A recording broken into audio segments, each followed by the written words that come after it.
And you know, many people's opinion of God came from superstitious beliefs. Things that people told you about God, things you heard about God, or even things you yourself imagined to be God. You know, in our minds sometimes we have a mindset of how God should be.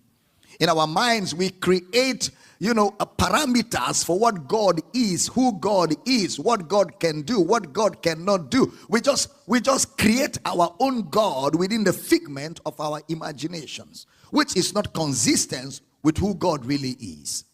So in Job 42 verse 5, brother Job, after 41 chapters of making noise, now said, all I heard of thee was by the hearing of the ear or rumor, but now my eyes seeth thee. Now that word, hearing of the ear, is the word Shema in the Hebrew, S-H-E-M-A, Shema, S-H-E-M-A. It means to hear a report or a rumor, which means, brother Job, all of his knowledge of God in 42 chapters were all rumor based. Now, how many of you want people to know you based on rumor? I don't think anybody wants that. How many of you want people's opinion of you to be based on what people are saying about you? I don't think anybody wants that. You want people to know you for who you are. And if you're a very smart person, you don't draw conclusions on people based on what you hear. You want to meet them one-on-one and experience them for yourself. You don't want to just run with what the people are saying. You want to experience people by yourself. So God doesn't want also to be known by rumor. He wants you to know him for who he is. Now, look at what Job said about God in Job chapter 1 verse 5. Job chapter 1 verse number 5. And it was so, when the days of their feasting were gone about, that Job sent and sanctified them and rose up early in the morning and offered burnt offerings according to the number of them all. For Job said, pay attention, it may be that my sons have sinned and cursed God in their hearts. Thus did Job continually. Based on that, Job was having night vigils. And when you see him praying all night, you conclude he knows God. But this guy is just doing all night based on assumptions, based on rumor, based on fear. It may be, maybe my children have seen, to avoid disaster befalling them, all night prayer. So most vigils are born out of assumptions, and they are born out of superstitions. And that's why most vigils sounds like the children of Baal crying for Baal. Baal, Baal, Baal, Baal from morning till evening. And Elijah will say, cut yourselves with knife. They carry knife and cut themselves. Elijah will say, oh, shout harder. Maybe your God has traveled. Most times when you see so-called Christians carrying out their vigils, their fasting and prayer, they are not different from those descendants of the Baal generation.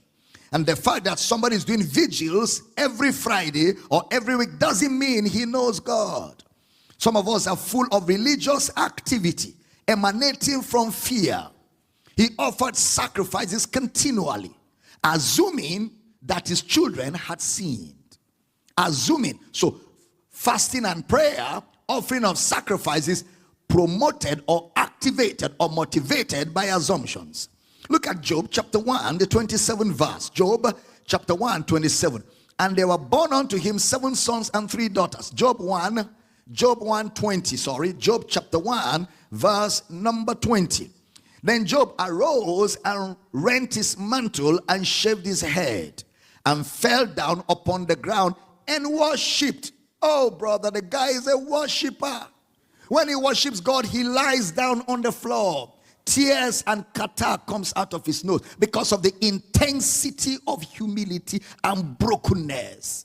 Because until the alabaster box is broken, the perfume cannot come out. So he is broken before God in tears, and he is lying down weeping. And this is a man with the fear of God.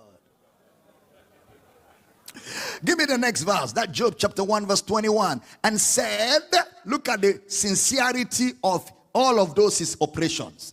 Naked, it is when a man speaks, you know what is motivating his action, right? Out of the abundance of the heart, the mouth says, naked came I out of my mother's womb, and naked shall I return thither. The Lord gave, and the Lord hath taken away. Blessed be the name of the Lord. What hypocrisy. What are you blessing him for? He gave and took. What's the big deal there? He gave and he took. So now Job is accusing God of taking. He gave and he took. So God is like a spoilt boy. When he's angry with you, he collects everything. When he's happy, he gives to you. All right, so that's the picture Job has painted here. And that statement was from error. Job was a self-righteous fellow. I repeat, Job was a self-righteous fellow who was all about what you do or what you didn't do. But after 41 chapters of noise, he admits, I have heard of you. Everything I said about God is rumor. Don't take me serious. But now mine eye seeth thee. Pay attention. Now my eye seeth thee is the word Ra. R-A-A-H in the Hebrew. Ra is a direct revelation, while Shema is a third-party information. I have heard of thee by the Shema of the ear. I have heard of you by a third-party information. But now mine eye seeth thee, Ra. I have a direct revelation of who you are. What you heard about someone who you never met the person, that's what we call a third-party reportage. So Job, for many years of his life, he didn't know God. Yet he was attending church. He was carrying olive oil all over, different pockets to service. He had a prayer shawl that he wears whenever prayer was going on. And he had the mantle of the man of God, where the man of God sweated and sweated on the mantle for impartation. He was always attending feet washing services. In fact, he even organized one in his house as the priest of his house. The things he heard about God. Now, he must have passed those things to his children. And many of us grew up like that. Our revelation of God is what we heard from our father, our mother, the testimonies people told in church. Whether those testimonies were correct or not, whether they were fabricated and arranged or not, you just said, based on that testimony, God must function like that. And they gave us formulas. And we adopted those formulas as our third party or our mediums of knowing God. Not knowing that in the New Testament, we don't know God through mediums. We know God directly in Christ Jesus.